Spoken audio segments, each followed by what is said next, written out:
un término, quisiera aclarar, dice verosimilitud. La literatura no es verosímil, es inverosímil, ¿ya?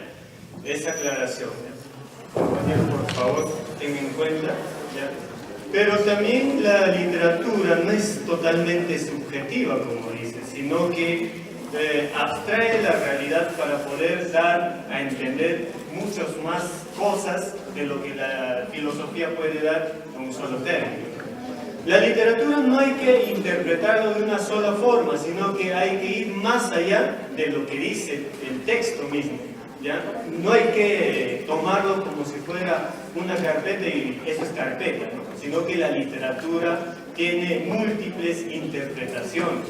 Por ejemplo, la literatura, dice el compañero, que no se preocupa por los problemas sociales.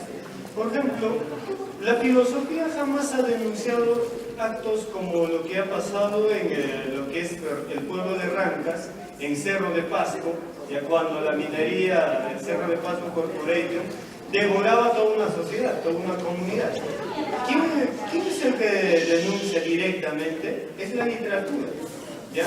Gracias a la literatura de Manuel Escorza, que se da a conocer a nivel mundial, ¿ya? No solamente es arte, no es solamente ficción, sino que, por ejemplo, también hay que cuestionar, ¿no?, lo que es la historia.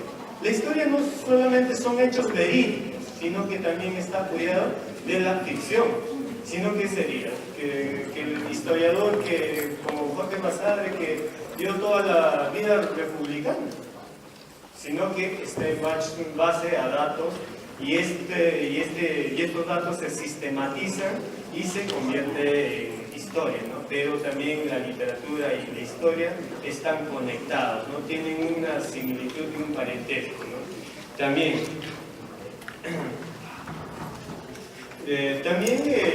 la literatura, el arte literario, ha servido para construir, ha contribuido a crear identidad y comunidad de las sociedades.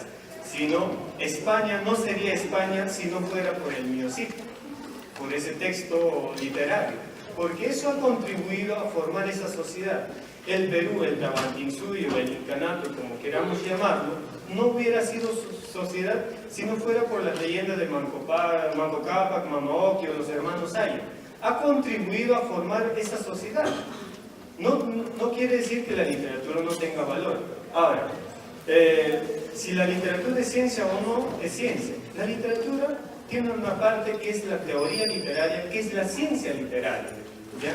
Y la literatura también tiene su parte científica, no solamente es ficción, ¿ya? Y la teoría literaria se encarga de estudiar estas obras literarias, que es su objeto de estudio, y también está comprometido con la sociedad como la filosofía, ¿no? No solamente son especulaciones, no solamente es imaginación, ¿no?, sino que también es realidad, es cuestionamiento de la realidad.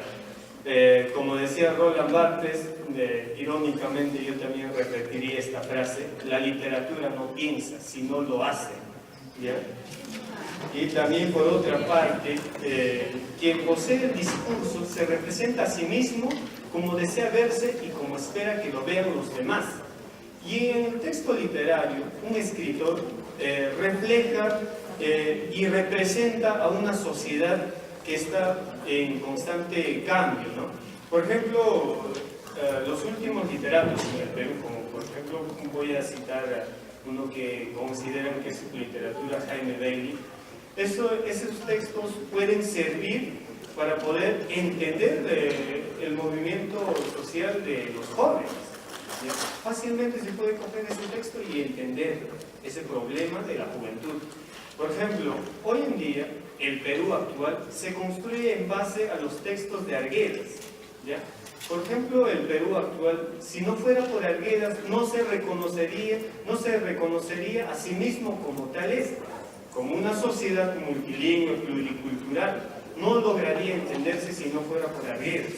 Así que la literatura también tiene su contribución, al igual que la filosofía.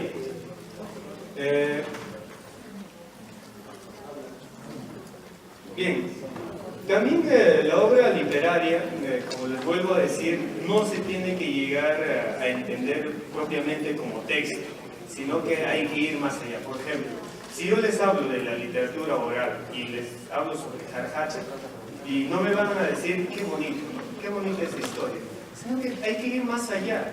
¿Para qué se construye ese texto? ¿Para qué? Y hay que ver también su parte formativa de ese relato oral, que es de Jarjacha, ¿no? Que es no estar cometiendo incesto con nuestros familiares, ¿no?